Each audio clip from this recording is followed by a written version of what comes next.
deliver our mother Carol, who has been here for the past 8 hours. So the last time we checked on the pathograph, and when I assessed, we noted that she is fully dilated. She's 9 centimeters. Since she's 9 centimeters, I'll go now and start preparing. I start washing and preparing the trolley so that when she's fully dilated, I'm just going to go ahead with the delivery. So before I go and prepare, since she's about 8 centimeters, I want to briefly go through the trolley that we need to do the delivery. So on our trolley here, you notice that we have 2 shelves. We have the top shelf, which we want to clean and make it surgically clean so that as we do this sterile procedure, we will be able to do it accordingly and we ensure that we have all the necessary equipment. So on the bottom shelf there, we have the equipment that will help us to make the mother comfortable as we take care of her. So we have the linen there, we have the Macintosh, we have everything that we need to change the mother as she progresses. Now the other thing that we have on the trolley there, you notice that we have a receiver there. This receiver we are going to use it for throwing the swabs, for example, maybe opening the syringes there. I need somewhere to throw the swabs. I'll use that receiver there. And then I also have this other trolley which have the main equipment that I need to use for delivery. I've put adequate surgical gloves so that I'm able to surgically prepare myself and make the environment as sterile as possible to reduce on the infection to the mother. Then on the other equipment that we have, I have some fluid giving set. So since my mother is in the 2nd stage of labor, for the past 20 hours she hasn't eaten anything. So in case there might be need for me to control the bleeding, for example, she has a postpartum hemorrhage, I need to give IV oxytocin, I need some fluids, I don't need to run around, I should be able to access it on my trolley. And in that vein, I've also made sure that there's a tourniquet. We also have the giving set. So as I look at this cannula, we have different sizes here, so that if her veins are smaller, I can easily use, and then if the veins are bigger, then I'll still need to be able to use. Then we also have the mouth sticks. So these are going to be, every time my mother passes urine, I need to check the urine to assess for the presence of proteins, for the presence of glucose, or for the presence of ketones, for me to assess whether this woman is starving or not. Then after she has delivered, there's still a high risk that she might end up with preeclampsia or eclampsia. So I need the mouth sticks to continue even after she delivers to check the urine to rule out preeclampsia in case it occurs. Then I've also got the suturing material. So for her, in case she's going to have a tear, it means that we have to suture. So when we are suturing, we need a round-bodied needle because the tissues inside are a bit delicate. If we use the one which is not round-bodied, it can easily tear the tissue.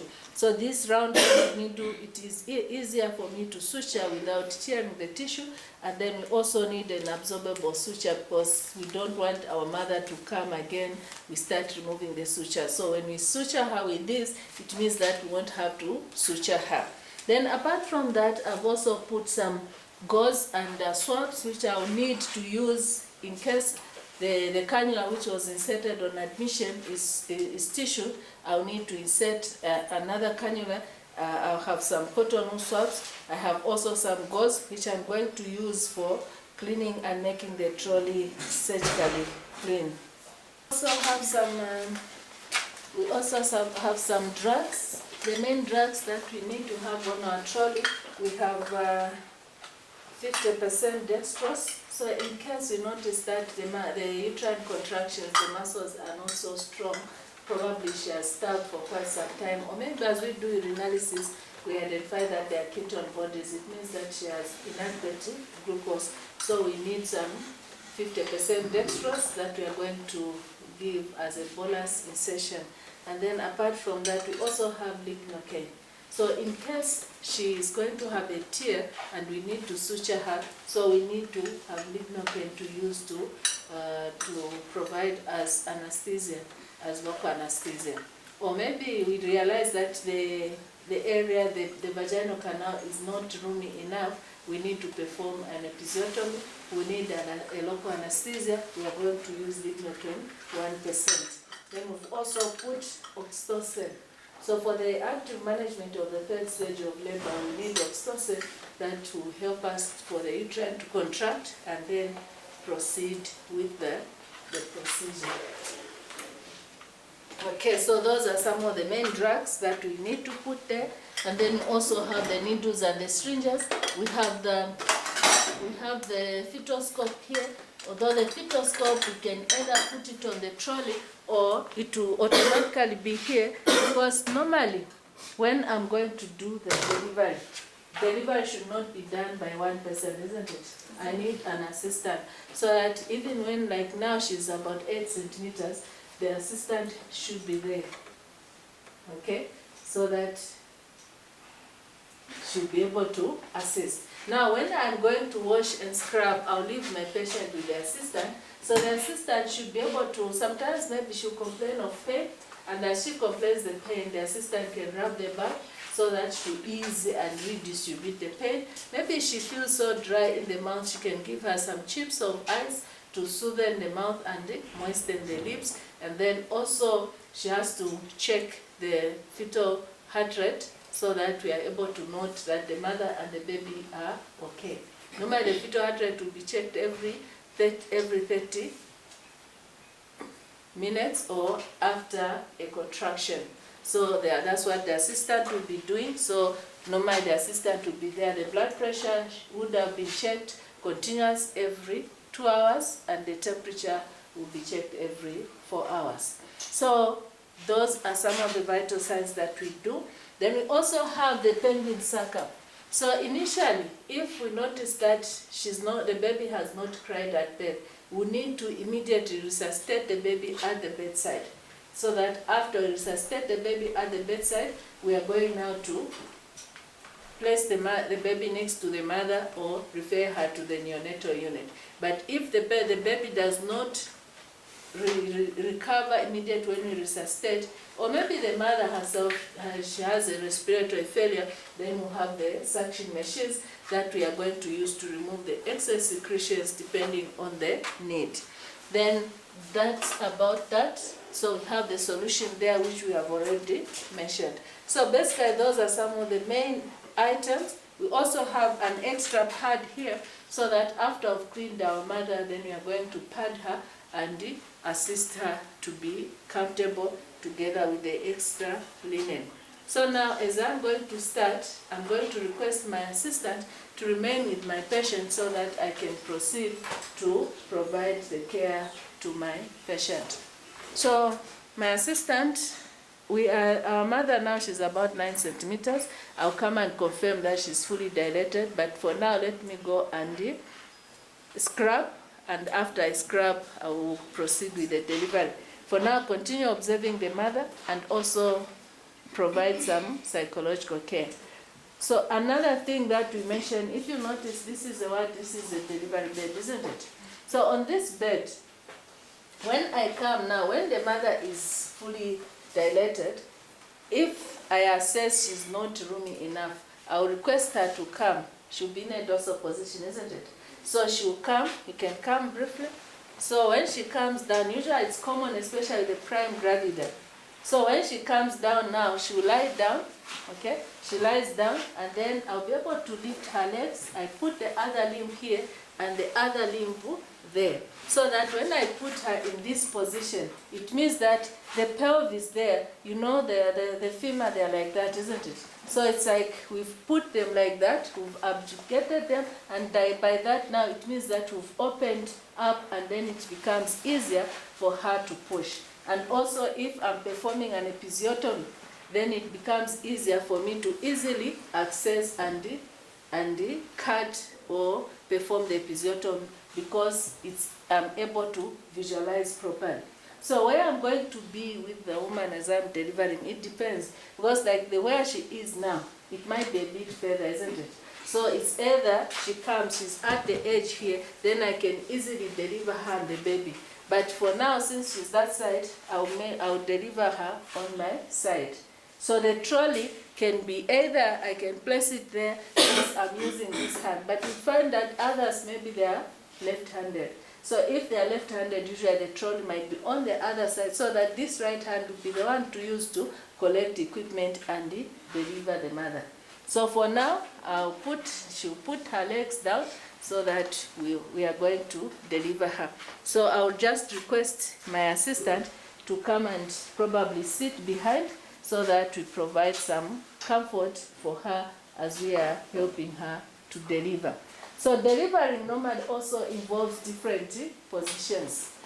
She can be almost like in the sitting position where she'll be now leaning on the either the aunt or whoever is present, so that as she's almost like sitting. So in that position, it also helps the gravity will help for the baby to easily descend and be delivered early. Okay? Then we can also have where the mother decides to deliver in the all-four position, meaning that she's like, the knees are on the bed and the hands are touching like that. So in that position, it means that now the baby is at the bottom and the baby will come out. So certain positions, the mother might prefer those, but they may not be, they may delay the descent. So that position on all four, we don't normally use it for a normal delivery because it's like the presenting party has to climb up a mountain to come and deliver, then the delivery will delay. We may only use it when we have certain complications like cord prolapse. Then we can also have a mother who decides to say she wants to squat. Okay? If she wants to squat, she's going to kneel on the bed, and when she's kneeling on the bed, we are going to be able to receive the baby. So that one, it becomes good, the baby can easily come out, but usually we have to be very cautious because protection of the head might not be very easily accessible for the mother, and then we end up having maybe a bigger tear than we would have in the normal delivery. So because of the space that we have, we are going to maintain the routine one where this woman will just lie on her back and will assist her to deliver the baby. So now I want to start the whole procedure. I'm going to wash my hands and prepare the equipment. I'll leave you with my assistant. In case you need anything, you can just tell my assistant. Isn't it? But please, let's avoid telling the client, in case you make it general, isn't it? Because you say, I want pizza, and then it becomes that. How do you feed her? Because you don't know whether she's going to go to Caesar or not. So we start by washing our hands. So basically, the initial washing of the hands is supposed to be the normal routine washing of the hands. We are not doing a surgical scrub.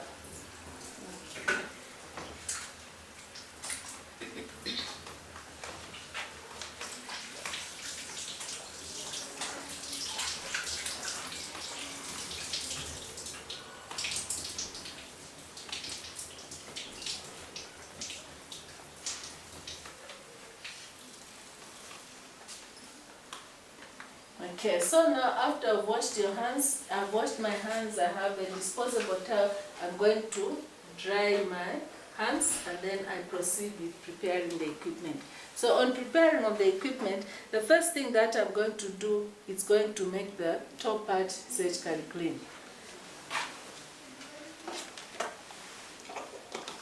So this one, I'll use some methylated spirit.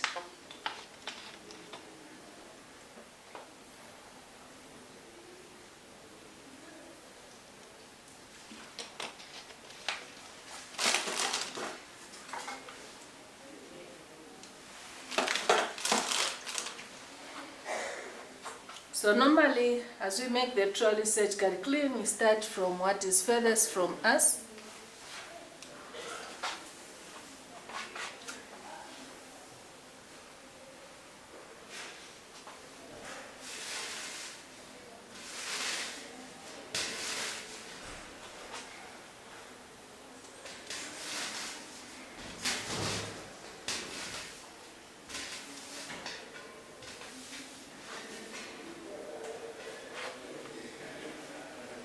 Okay, so after I've done the top part surgically clean, we get our delivery pack.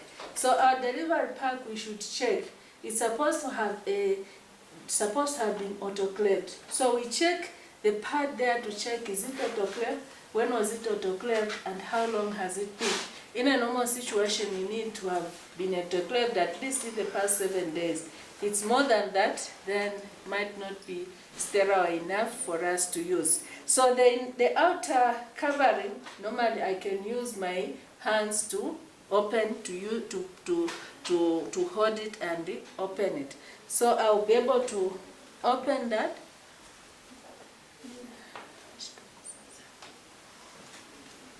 So I'll open the outer covering. Okay.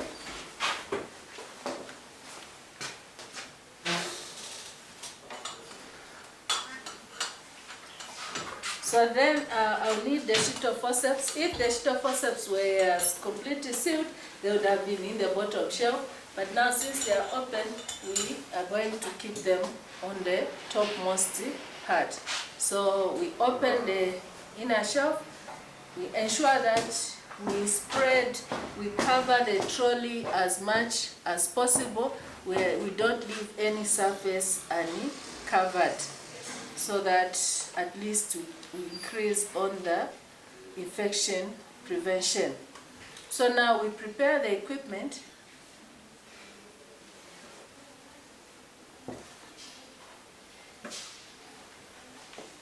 So usually when you are preparing the trolley, you make sure you try by all means to position yourself in a place where you won't be moving too much, because excessive movements also can put at risk of you transmitting infection. It's just like your hands moving on top of the trolley might also put the risk of infection. So normally when you prepare, you need to have we need to have a drape that we need to use as we dry ourselves for us to be able to protect to dry our hands. Then we can, depending on where we are and what we have. If we have a phenestyle drape, it means that we may need only 2 drapes, so that the other one will act as a receiving blanket for the baby. Otherwise, if we don't have a phenestyle drape, then we need at least 3 drapes to cover the limbs and 1 to cover the abdomen and also act as the phenestyle. So we have this pad which we have placed here. We are going to use it for cleaning the mother, as we are going to assess this woman after she has delivered.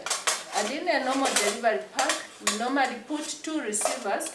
The other receiver, we use it to hold the equipment that we need to use, whereas the other receiver is the one that we are going to use as we deliver the woman. So on the receiver with the equipment, we have the artery forceps. We can either have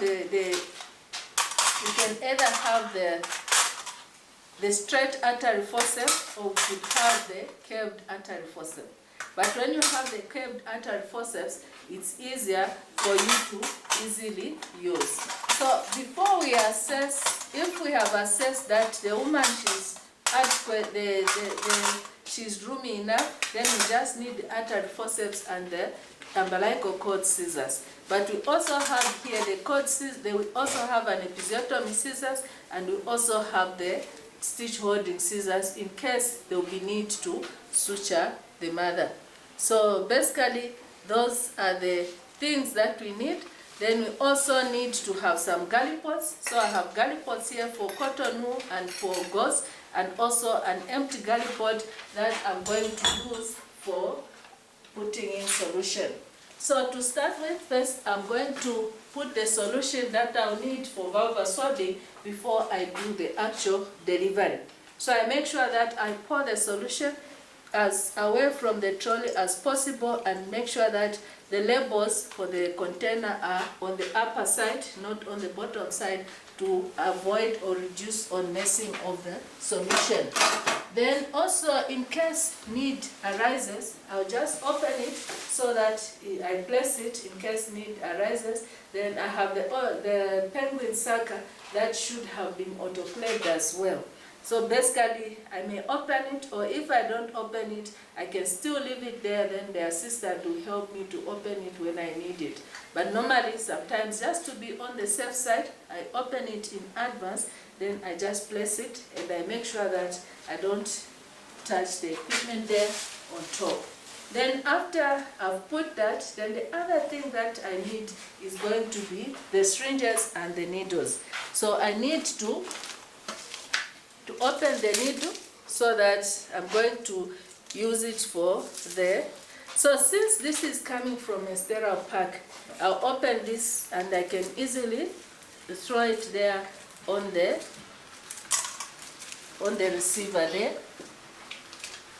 Then I'll also need a syringe. So I can either have a 2 ml syringe, because I need a syringe to withdraw about 1 ml of oxytocin. So I would also ensure that they are sterile, and then I can place it there so that I will use it to withdraw the oxytocin. Then after I've put the syringe and the needle, then I'm going to get the oxytocin. Now this oxytocin has not been autoclaved. It has been exposed. So what I'm going to do, I'll get a swab which has methylated spirit, and then I'll just wipe the oxytocin. Now because I'm just wiping the oxytocin, trying to make it surgically clean, I'm not going to put it on my tray here, on my trolley on top, on the second drape. Instead, I'll just place it on the side there so that I'm going to use. So I can either open it in advance so that I'll just come and withdraw. So I'm not yet surgically clean, I'm not going to withdraw the oxytocin. So after I've put the oxytocin, I've put the solution there, then I can now go and scrub. Okay? So as I'm going to scrub, I need to wear protective clothing that is going to be appropriate. So this apron, I've been using it as I was managing the mother continuous, isn't it? And normally when you look at it, this is a cloth which cannot protect me from any fluids, especially that the woman now, when she goes into labor, she's going to have the amniotic fluid and other sort of secretions that will come. So instead, I'll get a plastic apron which is supposed to be long enough. You find that it should cover at least even half of my limbs, and then where available, I'll also even wear the goggles in case the membranes rupture. Whilst I'm close to the woman, it won't be able to go into my eyes and the like. And then where possible, I might have even the gumboots that I can wear. So after I've put on my plastic apron, then I need now to scrub. But before I scrub, there's one thing that I didn't do, which I should do before I scrub. I should open my surgical gloves in time. So I should check also how is the arm. Some of the gloves, when you check, you find that you can easily peel them off and you undo. But this one, they seem to be, they say we need to tear them down. So I'll need to ensure that I put my surgical glove at the edge so that I can easily access them without going further inside the top part of the trolley. So I can easily hold the corner there so that I loosen the tag there, and if it cannot come out, then I have to use the sheet of forceps so that I avoid touching the inner part of the surgical gloves. Then I make sure that I place them at a part where I can easily access. Now, in order to promote elimination of mother to child, I have to put on 2 pairs of surgical gloves that I'll need to wear as I deliver the mother. So I tear this part. So to avoid wasting so much time, I'll just use the sheet of forceps, then I'll be able to put that and then throw this. So this basin, normally the mother says she wants to pass urine, we've been using that one. So now after I've set, everything is set, now I'm going to scrub and prepare for the delivery.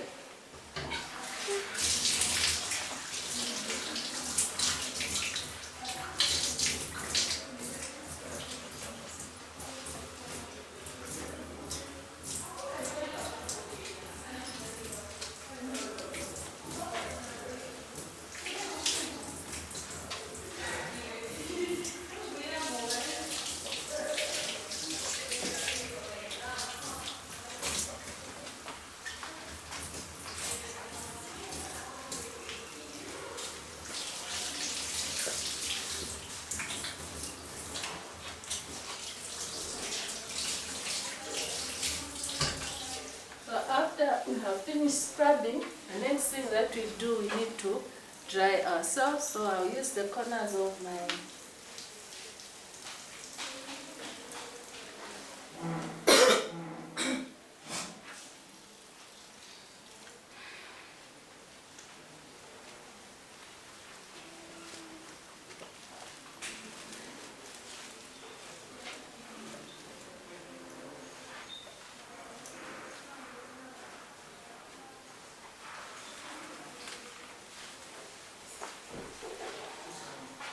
and this one should be thrown in the basin there. So after I finish the scrubbing now, I need to put on the gloves. So make sure that as you are preparing your gloves, you would have prepared, ensure that the normal size for your hands is the one that you are using. So for this part, it's easier. I can hold the glove like that from the inner part, isn't it? Then this other one also I cannot hold now. It means that I have to use the inner parts and put on my gloves. So make sure that we follow the principles of gloving at all times to reduce any infection.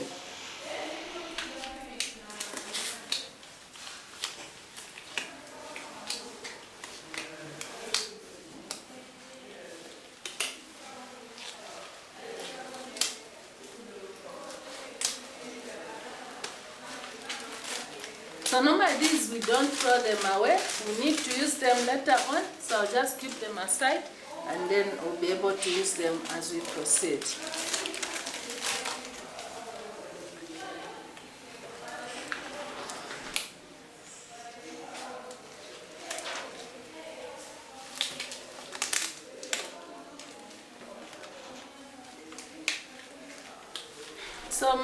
So Carol, as I come to deliver you, I'm done with preparing the trolley.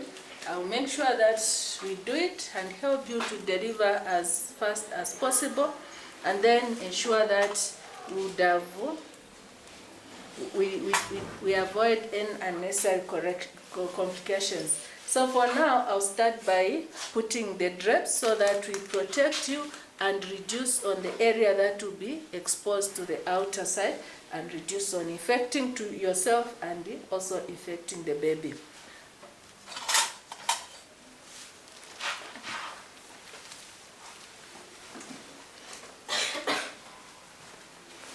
So I'll put this, which should cover both legs, okay, and leave only this part exposed.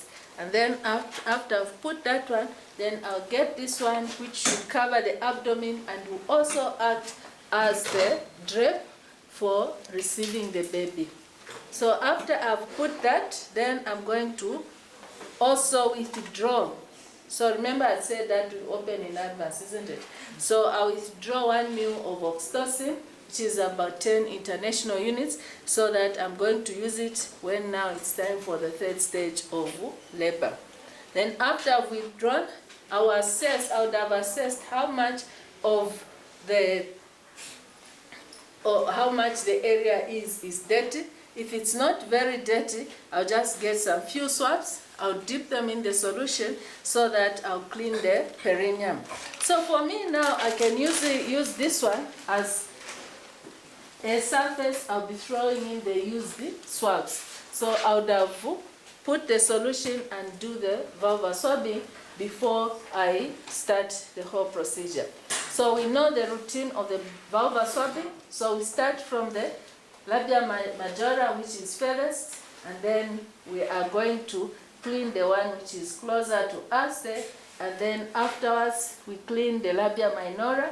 Again, we do the same, and then we clean the other labia minora, and then normally in this one we are just going to, if we have any excess secretions, then we are going to have that. So I'll just request my mother to come down, because these are so that we can deliver her normally. So you just come, yes, again, just come down, okay. So you can just step on the bed, you lift your legs, okay. So it should be there. So now after my mother is well positioned, the next thing that I'm going to do now, because remember I had said that she was about 9 centimeters when I went to scrub, isn't it? So I have to do the VE to confirm that she's fully dilated before I tell her to push. Then apart from fully dilated, I also check to confirm whether the membranes are ruptured or not, whether there is any part that is presenting. So she's fully dilated now. We are going to go ahead with the delivery. So now you are fully dilated. So when you feel the pain, you need to push. So you have the hands here, you set them aside here. So when you feel the uterine contractions, you are going to push. Usually, as we are pushing now, we want, because the head has already descended, I can actually see the membranes, they are at the vulva there. So we need you to push a lot hard, as if you have the hardest tool, and then you are trying to push the hardest tool. But when the head comes down now, I'll request you not to push the way you are pushing. I want you to breathe out the head. Because when you just push so hard the way you are pushing now, you find that you can easily tear yourself. So to avoid tearing yourself, I will request that you breathe out the head. So I'll tell you when to do that. Okay? So after I've done the preparations now, it's time for me to help the mother deliver. So I'm going to get the receiver which has the pockets, and this is what I'm going to use now to deliver. So the other receiver, I'll just put the pad so that in case of anything, then I'll also put some gauze, okay? So I'll put some gauze which I'll need to help me during the process of delivery. So I have this part. So if the drape is long enough, it is supposed to, I'll put the receiver on top of the drape. But because the drape is not long enough, then I'll use this, the inner part of the open gloves, the covering for the gloves which I had, and then I'll place it there. Then this part, I'm putting it at the bottom here, so that if there's any fecal matter, because as the posterior part, the face, the chin and the forehead, as they are sweeping the membrane, they are pressing on the intestines and leading the rectum to gap, and whatever fecal matter is going to come out. So we don't want the baby to come and deliver on top of the fecal matter. So we place the pad here at the forehead so that it is going to block that and at least provide that protection. Then the other thing that we do, this other hand, this one is placing down there, then this other hand is holding the head of the baby. I'm not holding so much, isn't it? But the presenting part, so that I'll be able, as she's pushing, then I'm trying to push down, give some bit of pressure, so that the head now won't come strong like that, but it will also be flexing. So that as it flexes now, the smaller diameters are going to present. So now she's having a contractions. I'll request that you push. So as we push, the other thing that we take note of, we would have closed the windows, isn't it? So that we maintain normal warm temperature. And we should also have a clock that is working. So I'll request him to be my watch, okay? Now just sit there, you'll be my watch there, isn't it? Okay? So when you feel the contraction, you push. Okay, you are doing so fine. Continue pushing. Okay, you are doing fine. Push. Okay, push. That's nice. The head is coming. Push. Okay. So now, normally, as she's pushing, you find that the head, it will reach at the time there. You find that during the mechanism of labor, you said there's internal rotation of the head, isn't it? And then as it is rotating, it is coming out. So when it reaches here, the head is reached here, it's no longer going back. I need to assess, okay? So as I am assessing to feel whether the woman is roomy. So if the woman is not roomy, when the head reaches here, find that it would have stretched the perineum. Remember, the perineum number is 4 centimeters. So when crowning has taken place, it stretches the perineum so that it's about 10 centimeters, and it becomes what? Translucent, because all the blood vessels have been pushed aside. Now, because all the blood vessels have been pushed aside, it means that now we only have the membranes that are there. So at this time, this is the best time, if she's not roomy enough, for me to get the episiotomy scissors and first of all inject the lignocaine, and then afterwards I'm going to do what? Cut there and perform the episiotomy. Okay? Because there will be minimal bleeding, because this head is pressing here and reducing end blood supply to the perineum. So when that happens, now when the head has reached this stage, then now instead of her pushing the head, we push the head so that the occiput is showing there, isn't it? Then I'll tell her to do what? To breathe out the head. Okay? So breathe out the head. So as she's breathing out the head, then the head will be coming out. There will be the extension of the head. So after the head has been delivered there, the first thing that we are going to do, we get a swab. If there are any secretions, we are going to wipe the nose to remove any secretion, so that, because when the head comes out, as it is hit by the air outside, which could be colder than inside, there will be that instinct to breathe. So if there's any secretions there, then she could easily aspirate them, and then they'll end up causing some blockage. So we clear any excess secretions, and then as we are clearing any excess secretions, you find that the head will start now rotating to go to its original position. Okay? So after I've cleared the solution, I'm waiting for restitution to take place. Remember, we had internal rotation of the head, then now we had crowning, so the head delivered by extension. Now restitution has to take place so that it undoes the twist that had occurred when it was rotating. So I won't disturb the mother. The head is, as she's pushing, the head is coming out. What I should do is I'm going to just insert my fingers around to feel for the cord. If the cord is present, I should feel, is it tight or it's not tight? If it is tight, then I'm going to get my forceps here and clamp the cord and cut in between. If it is loose, I'll just pull the loop of the cord to hang out, so that I avoid the time the shoulders are going to be delivered for them to squeeze the cord to the walls of the pelvis, because that can lead to hypoxia to the baby. So after restitution has taken place, the next thing that now will take place is going to be the internal rotation of the shoulders. So as the leading shoulder is coming down, you find that now the shoulders, which were maybe like in the diagonal position. So like this one, we are saying that this is the left side of the mother, isn't it? So meaning that this was the left occipital anterior. Now if it was the left occipital anterior, it means that the shoulders were in the diagonal position like that. Okay? So now as the baby is rotating, now the shoulders will rotate, so that the leading shoulder, for example, this one here, is the one that will rotate at an angle of 90 degrees until it will lie at the bottom there of under the symphysis pubis. Okay? Now, when it lies under the symphysis pubis, you find that now the sagittal suture is going to be like in the transverse diameter. So during this process, when there's the internal rotation of the shoulder, outside here we have the external rotation of the head. Okay?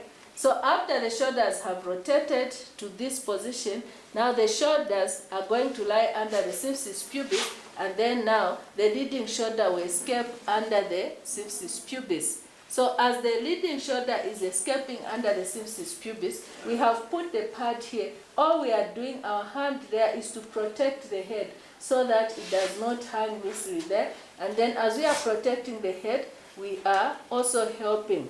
So when we are gently trying to pull the head downwards so that the shoulder can escape. So after the shoulder has escaped, we are able now to see the axilla, isn't it? So when you are able to see the axilla, the middle finger will just gently hold the mother there with the shoulder there, and then this shoulder also, we are going to pull it to help the mother. She's pushing, and we are holding this baby so that we apply some pressure, so that in this lateral position now, the shoulder down there is going to escape at the perineum, and then the body of this mother, through the movement of flexion, lateral flexion, we are going to help the baby to, through the curve of colors, help the baby to deliver on the mother's abdomen. Fortunately, it was a bit tight. Okay, so through lateral flexion, the baby is delivered on the mother's abdomen. So immediately the baby is delivered on the mother's abdomen, my timer there should tell me what time the baby has delivered, isn't it? While as she is mentioning, he's mentioning the time of delivery, I'm going to cover the baby so that I avoid any further drought.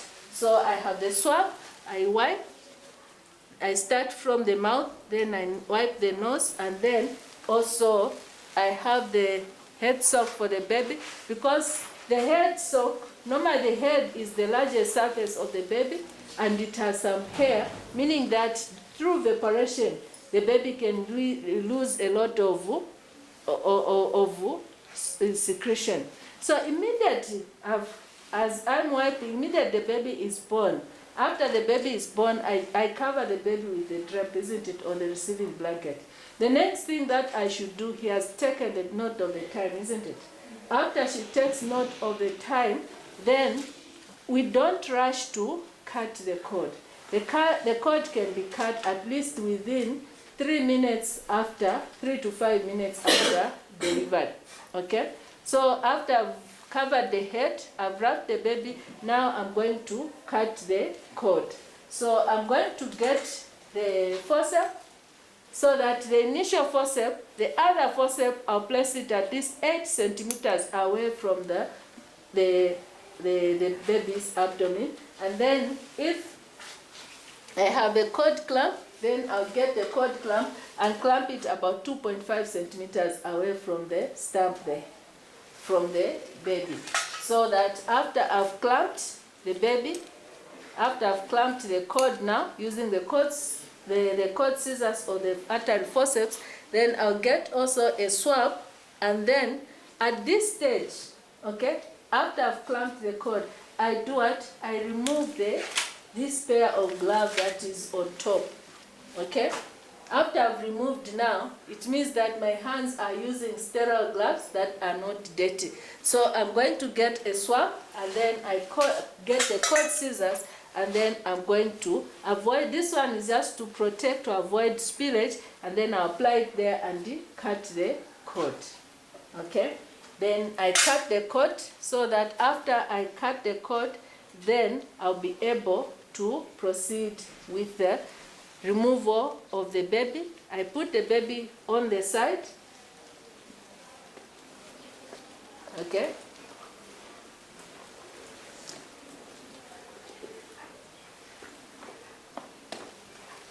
Okay, so now when I've cut the cord,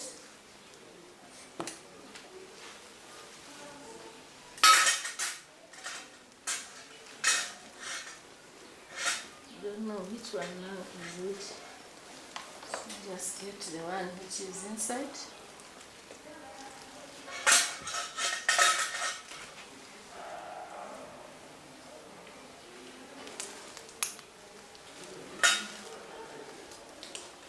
Okay, So now after I've cut the cord, the next thing that we need to do before I deliver the placenta, I have to palpate and feel. As I palpate, I'm feeling for any other twin. If there's no other twin, at this stage now, I'm going to get the oxytocin and inject the mother. Or my assistant could still assist me as I'm cutting the cord. She injects the oxytocin, the 10 international units. Then after that, then we are going to deliver the baby.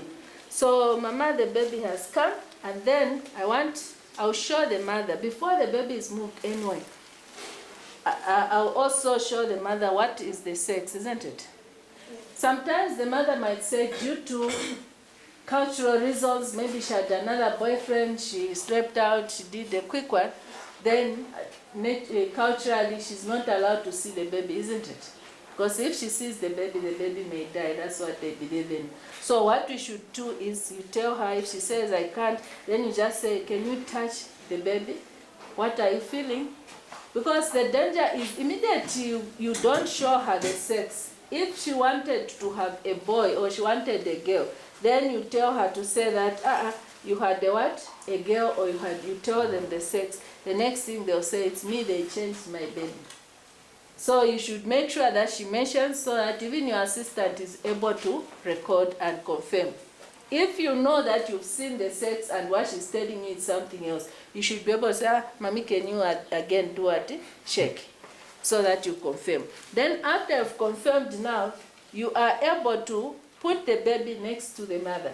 So when you are putting the baby next to the mother, what we do is we cover this part, but we are going to expose the front part here, okay? So that this front part now is going to be on the direct skin to the mother. So you cover the baby, direct skin to the mother, and then when you cover the baby direct skin to the mother, the baby, what normally they will do is they'll start moving their heads. They're able to smell their mother, okay? Now, as they are smelling their mother, it means that now they'll be able to find the breast and start attachment. So if the baby attaches to the mother, don't remove the baby, because as she is sucking, they'll stimulate release of oxytocin. So after the baby is there, is looking for the breast, and now we are going to deliver the placenta. So the delivery of the placenta, we need to also confirm whether the placenta has started detaching. Because if the placenta has not detached, we are busy pulling, then you notice that now we end up with an umbilical cord, while the placenta has repaired. So the other thing that we needed to do, we checked, we also do a quick assessment of the baby at 1 minute, isn't it? So that quick assessment, we want to confirm whether the baby has cried and the respirations are okay. Now, on the delivery of the placenta, one of the things we do is we palpate on the abdomen. So as we palpate on the abdomen, usually the placenta would have been big, isn't it? But when it contracts, it is going to go below the umbilical cord, then below the umbilicus of the mother. So we feel it has hardened, it becomes firm like a small round ball, then we know that it has contracted. And then when we check also, we find that the cord will start lengthening, because as it detaches, it will drop into the lower segment, and the length of the cord will become longer. Then at the point where it detaches, normally there's going to be some blood that will be released. So we'll see some fresh blood coming out, and then we know that contraction has taken place. So when we notice that, as the cord lengthens, we will temporarily put this aside, it has become so that we can easily access. So the next thing that we do is, we are going to hold like that, okay? Are we able to see? So normally, we hold this forceps like that, okay?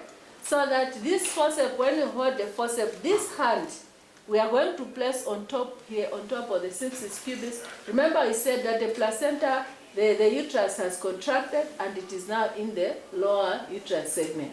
So we want to avoid the uterus being pulled outside. So we are going to put counter traction by placing our hand on top there to face the direction of the mother, so that as we are gently lowering the cord downwards, we are applying some gentle pressure, then we are going to allow the placenta to detach. So when it has detached, it has lengthened, we don't wrap. You find that the old midwives, they will wrap like that. So the dental wrapping like that, it might be too big for you and you fail to grip properly. So what you do when the cord has lengthened, you are going to do what? To let go of that part, and then you move the forceps closer. Okay? Whilst the other one is there. And then you hold there, and then you apply the downward traction. So as you are applying downward traction, the upper hand there is also putting counter traction, and the placenta should be coming. Okay? It lengthens, it comes. Again, you are going to shift the artery forceps to the next level, until finally, when the placenta has reached at the perineum there, okay? When the placenta has reached at the perineum there, now you are going to hold the placenta, okay? You are going to hold the placenta. The membranes are still intact inside, isn't it? So you hold the placenta there, and you start rolling as if you are rolling the placenta, so that you create like a loop line.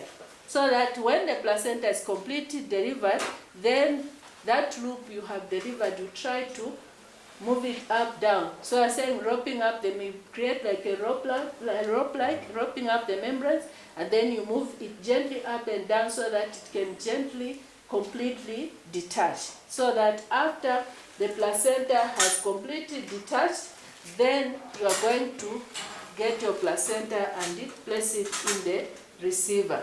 Then after you place your placenta in the receiver there, okay, you place your placenta in the receiver, it's in the receiver. The next thing that you are going to do is to rub up a contraction so that the uterus contracts and you start controlling the bleeding. If there are any clots, you are now going to get the swab, okay? You get the swab which you had, so that if this swab you had placed there, it was missed, you don't get the same swab, because you are going to introduce the fecal matter, isn't it? You throw that away. Then you get a fresh one which is not messed and it's clean. So that this one now, you've wrapped up the contraction, the uterus is well contracted. If there were any, you remove the so that you can easily access if it's not very visible. Then this one now you're going to use to examine the woman. So what you normally do as you are examining the woman, you had first, when the placenta was delivered, you did a quick assessment to assess if there is any lobe that is remaining. If there's no lobe that is remaining, everything is intact, you put it aside for further assessment. You can either put it aside if you have enough space, but if you don't have enough space, you can still get the other receiver, or still the same receiver, you use it, so that now you're going to do what? To examine. So examine the woman. Remember, the vaginal canal is still very raw, because this fetal head, this baby was passing through that canal. So what you are going to do, you check now, you are going to use this to assess. You start from the cervix. Is the cervix closing? Because with the oxytocin, it means that the dilatation of the cervix as it was contracting to start now contracting, but it may not, it will just remain as a tip until. Then you check on the cervix. As you are checking on the cervix, are there any parts that you are able to see, like the membranes that could be popping in from the cervix? Or maybe there could be some clots. If there are any clots, you try to rub a bit so that they come out, so that you know that there's nothing that has remained there. Then from there, you assess whether there are any tears that are visible on the cervix. If there are no tears that are visible on the cervix, then you are going to assess on the walls of the vagina. You assess on the lateral walls, on the anterior and the posterior wall until you finally come to the perineum. So that when you reach on the perineum again, then you are going to also assess on the perineum, are there any tears? If there are no tears, then you are going to remove, if there are any clots, remember if there are any clots, you are going to do what? You are going to put the clots in the receiver there. If there are any, that's why we keep the receiver, it will be like a reciprocal, or it will be like a receptor to be collecting any blood that could be coming out. So after you've finished, you've removed the clots that were seen, the woman is not bleeding. Okay? You remove your receiver with the placenta, you are going to place it on the trolley. Then after that, you are going now to remove the drapes that were used, the papers that were, everything that were used or from the mother, and then you explain to the mother to say, we've delivered now, so we want to make you a bit comfortable. Before I go and discard my equipment, with the assistant or assistance of my assistant, she should be putting on examination gloves, isn't it? We are now going to clean the woman. So we thank the woman for her support and for her for everything. So now when we remove, because now we have removed the woman from the baby from the mother. So find that the baby's body is no longer skin to the mother. But because I have to examine the placenta, I might not dress up the baby for now, isn't it? So I'll remove the drape that is wet. Okay? I remove the wet drape for the baby. Make sure that the baby is dry. Make sure that the baby is dry. Then I'll just wrap the baby in a napkin. Okay? Wrap the baby in a napkin, make sure that she's completely covered. And then I'll also redo the assessment. Do another APGAR score after 5 minutes, so that to confirm that how the baby now was adjusting to the extra uterine life from the time she was delivered. I also make sure that I confirm that the cord is not bleeding. Then after I've covered the baby nicely, then now with the help of my assistant, we will come and help the mother. Okay? We make sure that we remove the linen that is dirty. Okay? So we remove the linen that is dirty. Thank you very much. Your baby is sleeping there. And now, how are you feeling now? Okay, if you are feeling fine, you are able, you can just step down. And as you step down, you, in this basin that is there, you do what? You pass urine. Okay? So that as you are, because if she does not pass urine, the bladder is full, then the uterus will fail to contract, she can end up with a postpartum hemorrhage. So we remove the linen that has been used. Okay? We remove the linen that has been used. After I remove the linen, we continue observing the mother, because there is a danger that this mother, maybe if she's hungry, she might feel dizzy. So after we've removed the linen, then we get another clean Macintosh there and a bed sheet. We apply it, and then we are going to allow the mother to lie. We cover the mother, and our request my assistant to continuously monitor the mother, whilst I'm going now to sluice the dirty linen, and apart from sluicing the dirty linen, and also I'm going to clean the trolley and examine the placenta. So that's what we normally do when we are delivering the woman who was pregnant.